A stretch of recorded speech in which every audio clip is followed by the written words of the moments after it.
John Sall. If you've worked with data, even once, you've probably touched something he helped build, often without knowing his name.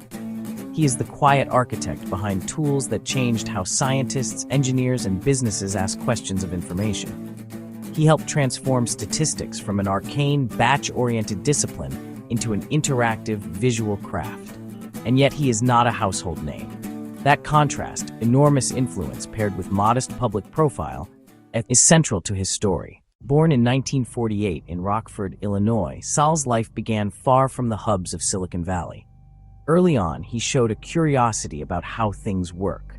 Not just facts, but the patterns beneath them. He studied history at Beloit College, a choice that might seem at odds with a future in software. But history trains a certain habit of mind to look for causes and contexts, to sequence events and weigh evidence, and that habit would resurface in his career as an analyst's instinct applied to numbers instead of archives. A weak job market after college nudged Sall toward graduate school, where he studied economics at Northern Illinois University. There, exposure to quantitative tools opened the door to statistics and computing. He went on to pursue graduate studies at North Carolina State University, a move that placed him in a fertile environment where academic problems intersected with real messy datasets, crop trials, weather effects on yields, and large-scale experiments run by agricultural researchers. It is telling that some of the most transformative software in analytics began not in a flashy startup garage, but as tooling for agricultural science, an early reminder that important technological leaps often rub shoulders with practical scientific needs. At North Carolina State, Sall met people who would become his lifelong collaborators, most notably James Goodnight. Together with Jim Barr and Jane Helwig, the group formalized a project that had been evolving in the university's labs into a business, a statistical analysis system designed to manage and interpret large volumes of experimental data. In 1976, they formed SAS Institute. The initials, originally standing for Statistical Analysis System, carried the modesty of an academic project, but also the clarity of purpose, make it possible to do serious statistical work reproducibly, reliably, and at scale. What made SAS different at the start was twofold. First, it was built by statisticians and scientists for statisticians and scientists, which meant it attacked real problems rather than chasing theoretical elegance alone. Second, it focused on integration, pulling together data management, sophisticated procedures, and reproducible scripts in a way that matched how large research groups actually worked. The result was a platform that translated domain expertise into repeatable computational steps, a precursor, in its own way, to the modern focus on reproducible data science. Sall's personal contributions were technical and foundational. He designed and documented many of the early procedures for the SAS language, the building blocks that let researchers compute time series analyses, matrix operations, categorical statistics, and more. Those primitives didn't merely compute results, they encoded statistical pedagogy, how to think about models, how to check assumptions, how to structure analyses so conclusions held up. By building those tools carefully, Sall helped set standards that generations of analysts would adopt. By the late 1980s, computing was changing. The graphical user interface, popularized by the Apple Macintosh, made it possible for software to be exploratory, immediate, and visual.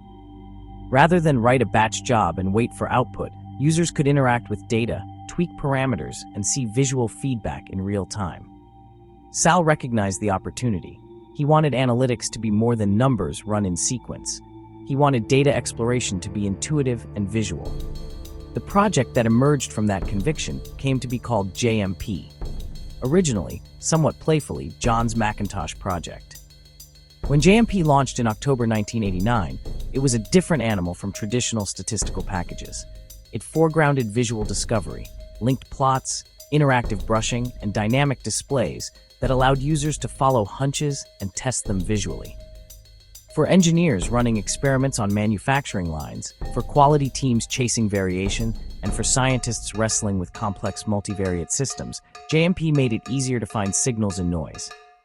It didn't replace rigorous statistical thinking. It amplified it by making the data's structure visible and accessible. That product is a revealing expression of Sall's mindset.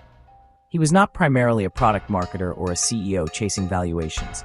He was a builder, someone who prized elegant, yet usable tools that respected the needs of specialists. JMP is still, in many fields, the tool people reach for when they want hands-on, visual exploration. Its lineage demonstrates a broader philosophical point, Sall embodied. Software is at its best when it augments human curiosity rather than obscures it. Across decades, SAS and JMP grew along complementary but distinct axes. SAS matured into a platform for enterprise analytics, handling massive datasets, regulatory reporting, and the heavy lifting that banks, insurance companies, and governments require. JMP stayed closer to the bench, labs, engineers, designers, and anyone who benefits from exploring data interactively. Together, they span the life cycle of modern analytics, from discovery to production, and that breadth is a large part of why Sall's work has been so enduring. SAS's growth tells a parallel story about corporate philosophy. Unlike many technology companies that sought public markets sooner, SAS remained privately held. That decision shaped everything: hiring, long-term R&D investment, and corporate culture. Freed from the pressure of quarterly earnings, the company could prioritize sustained innovation, employee stability, and research that paid off over years rather than months. SAS developed a reputation for generous employee benefits, an R&D focus, and an environment that valued intellectual work. Those choices are investments in human capital. They are also a public statement that success can be built on patience and craft rather than only on rapid scaling. Sall's stake in SAS made him wealthy in a way that is intimately tied to the company's fate. He has remained close to the product and the technology, not a symbolic owner, but an active executive who continued to lead research and development efforts, particularly around JMP. That hands-on approach is unusual among founders of companies at his scale. Many step back into boardroom roles and let others run the engineering. Sall continued to write and design code, to mentor teams, and to push for tools that respected users' real needs. Beyond software, Sall has used his resources and thinking to shape civic life in his community. He and his wife Ginger helped co-found Cary Academy, a private college preparatory school aimed at nurturing strong analytical thinking and broad educational foundations. Their philanthropic efforts extend into environmental conservation, public health, and science education. Sall has been involved with organizations such as the Nature Conservancy, and his family foundation has supported projects that reflect a view of philanthropy as problem-solving, funding rigorous solutions to complex, long-term challenges rather than simply writing checks. This pattern, applying analytical rigor to philanthropy, mirrors his approach to software. Identify the real problem, craft appropriate tools, and invest for the long term. Whether the subject is conservation or the geometry of a statistical test, the playbook is similar.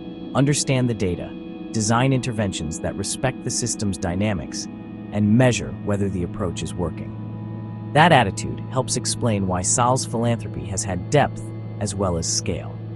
Technically, Sall's influence extends to how modern analytics evolved. SAS played a role in establishing the idea that enterprises should not treat data as an ephemeral byproduct of operations, but as an asset to be managed, curated, and analyzed.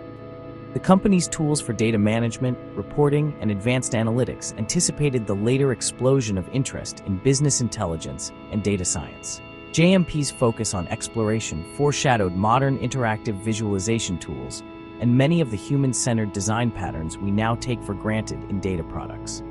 While newer tools and open-source languages have democratized access to analytics, SAS and JMP still occupy critical niches where reliability, regulatory compliance, and domain-specific features are paramount.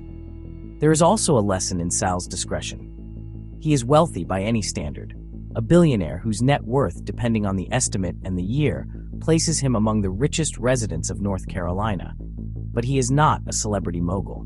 He does not chase media visibility.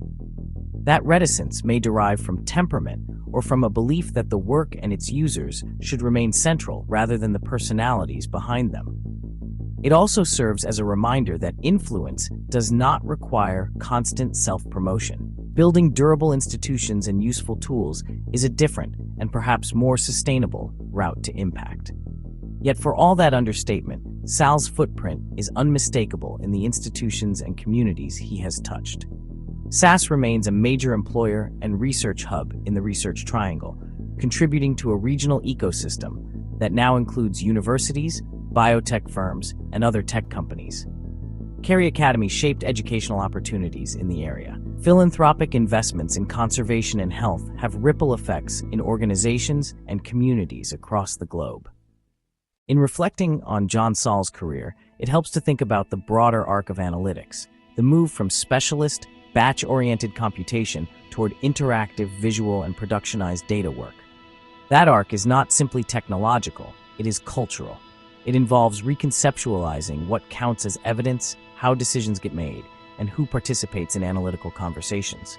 Sall's work through SAS and JMP nudged that cultural shift. He helped make statistical thinking both more rigorous and more accessible to practitioners who needed to make decisions under uncertainty. There are still tensions in the analytics landscape that Sall's career helps illuminate. The trade-offs between transparency and automation, between quick, exploratory insights and the rigor of reproducible pipelines, and between private control and open collaboration are ongoing debates. SAS's private status, its focus on enterprise reliability, and JMP's commitment to interactive discovery each reflect different answers to these trade-offs. The larger ecosystem benefits from this diversity. Some problems need the meticulous governance SAS provides, others benefit from the agile exploration JMP enables. That balance between the laboratory and the factory is part of Sall's intellectual inheritance. Finally, John Sall's story is a reminder of how small, disciplined choices can have outsized effects. A software procedure authored to handle a specific statistical task becomes a standard used across industries. A visualization feature designed to ease experimental work becomes a staple for engineers worldwide. A decision to keep a company private influences hiring, research priorities, and corporate culture for decades. These are not glamorous headlines, but they are the scaffolding of modern data work.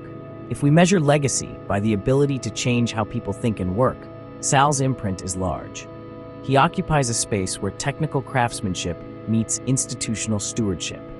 An engineer who cared about the users of his tools, a leader who favored institutional longevity over quick returns, and a philanthropist who applied analytical rigor to social problems. For anyone curious about the quiet pillars that support today's data economy, John Sall's life is an instructive case. Real innovation often grows out of solving practical problems carefully and staying committed to the long view. When the history of analytics is written, it will note a host of names and technologies. But among them, John Sall deserves attention not as a celebrity inventor, but as an artisan of analytics, someone who turned a scholar's rigor into practical tools, who saw the importance of interfaces that respect human intuition, and who used wealth and influence to sustain work that matters over decades.